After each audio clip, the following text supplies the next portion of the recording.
Today we're going to talk about how do I know when my song is finished. Let's go.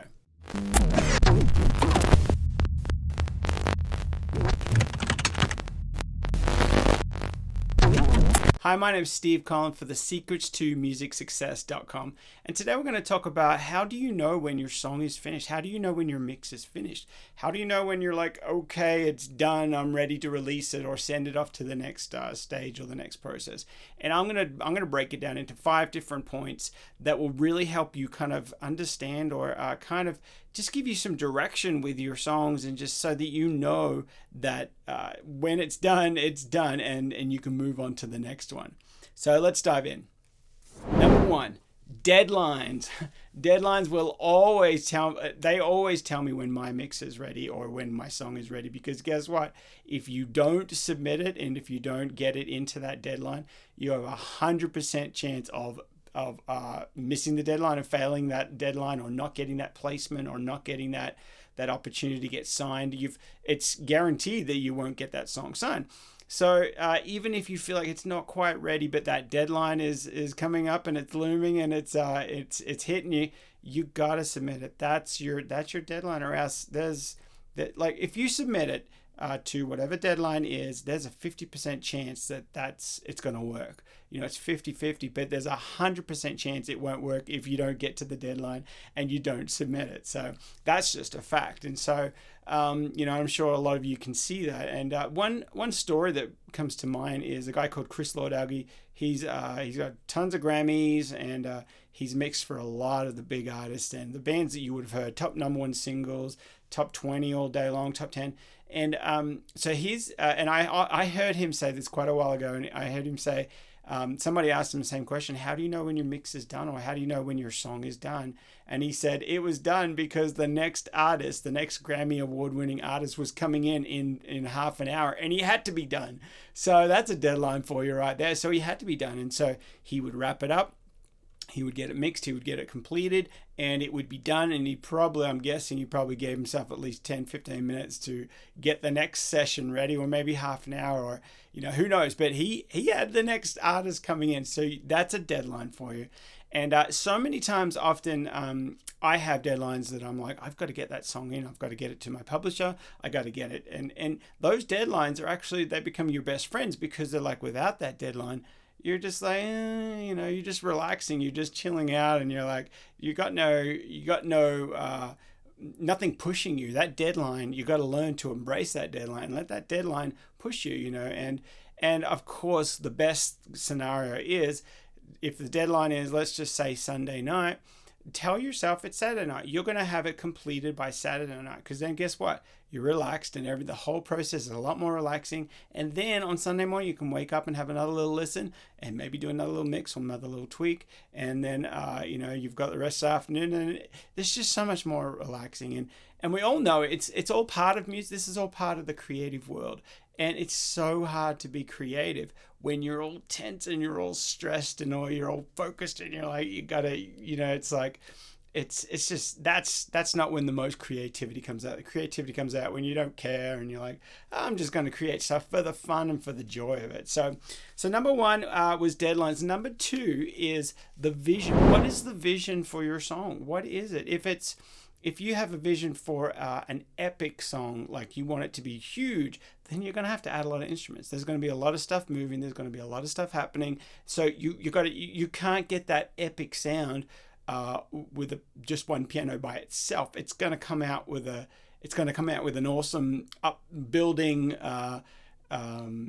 piano, but it's not going to have that epic kind of sound that you're going for. And so on the other side of that, if you want to sing a songwriter song, it's going to turn more into pop, or it's going to turn more into a genre, or folk, or hip hop, or the more stuff you add to it. So knowing that what your vision is, and what is a big key to knowing when your song's finished. Because if I'm doing a singer-songwriter song, it's I don't need to keep adding instruments. The more instruments I'm going to add, the more things I'm going to add, the more it's going to turn into more some sort of pop thing. And then I'm going to maybe, if it's just an acoustic guitar, and then I add all these other elements and stuff, then I'm going to want to add drums, and then I add bass, and then I add like a string quartet, and then some brass or something. It just becomes this huge thing, and then you've missed what your vision was for the song. So number 2 is know what your vision is, and keep to that vision of what that song is. Okay, number 3. Does it need anything else? I often ask myself that when I'm writing, when I'm recording, when I'm mixing. Does it need anything else? Is there a hole? That's what I'm looking for. I'm looking for more, for like what's wrong with the song, or where's the holes, or where's the gaps. I'm not looking for where can I add my favorite instrument, where can I add this, where can I add that. I'm asking, what does it need? What else does it need? There's a big difference in that. When I first started, I would throw everything in the mix. I would do everything. I'd do some electric guitars. I'd do some chords on the electric guitars, and then I'd do some high up kind of, little melodies up high, and then I'd do another funkier kind of upbeat thing, and then I'd be like, okay, well, I have a mandolin. Let's grab a mandolin. Oh, I have a ukulele. Let's put a ukulele in it. I have acoustic guitars. Let's put shakers in it. Let's put timbre. And I used to put everything in it just to because I thought that's what you have to do. And the more and more you learn, it's that no, you just put in what the song needs. The song actually, if you listen to it, the song will kind of tell you what it needs. And so you're serving the song. And a lot of the times when you have such a great song or a great vocal take, the main thing you're thinking in your mind is, don't screw it up. Don't add extra stuff. Don't try to over process things. Don't just let the magic come out, and don't kill it. So make sure you ask yourself, what else does it need? All right, number 4. This is a big one. I love number 4 is listen the next day. Now, often what I do is I put down like what's called like a board mix. It kind of comes from the old school of, by the end of the session, everyone's ears were fatigued, everyone's tired, and they've been recording all day. Maybe it's like 3 or 4 in the morning, and they're like, okay, we're done. Just go ahead and bounce the whole section down. So board mix comes from just bounce whatever's on the board, just whatever, all the mixing, all the faders that you had, just bounce it down so that you can listen with fresh ears in the morning. This is a really, really great key, because when we're in our DAWs and we're tweaking, our ears get fatigued after a while, and so we're not making the most smartest decisions. And what we can actually do is, what I'll do, even after a few hours, I would just be like, all right, let's just bounce it down, and we'll have a listen with fresh ears, and I'll play the MP3 on my earbuds or headphones, or even on my computer, and I'll listen to it for the first time that day with fresh ears. It's kind of like the first time someone else has listened to the song. So the first time I'll listen to it, and I'll just see what it needs. And, obviously, I'm not worried, okay, the snare's too loud, or the vocals are too soft, or, I'm not worried too much about that, because they can turn up and down. I'm more listening for, what else does the song need? I think it's there, is it there? Do I need to add another thing? Oh, maybe I need to add a harmony, one more harmony in the second verse, or whatever it is, and it kind of just speaks to you. So listening with those fresh ears is a big deal. That's a big key. And so always do that. Do a quick little board mix, and then bounce it down on MP3. Next day, I love having that next day. If you don't have that luxury, then go do something else. Go sit outside and just enjoy nature a little bit. Then come back in, or then listen on your headphones, or go for a drive in your car and play it.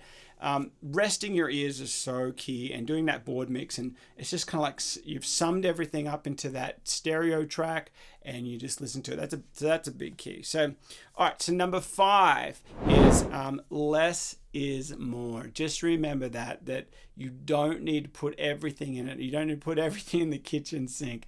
Not like I used to. So you don't need to do that. Don't make that amateur mistake.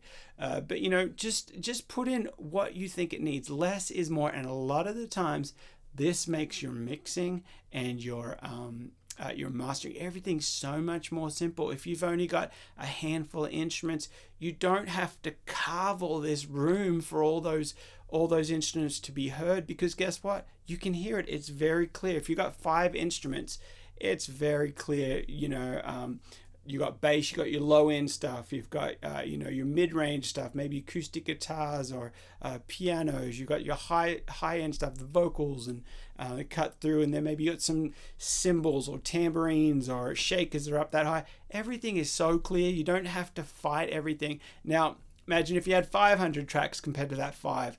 You're going to have to just really carve in every single spot, and you're going to just have to get really creative and just really know how to mix, because you got a big job. You got a big job at hand to make sure all of those elements are heard and they're not fighting each other. There's not too much low end fighting each other and creating this kind of mix or so this is all part of the arrangement, to know when your song is done and when it's finished.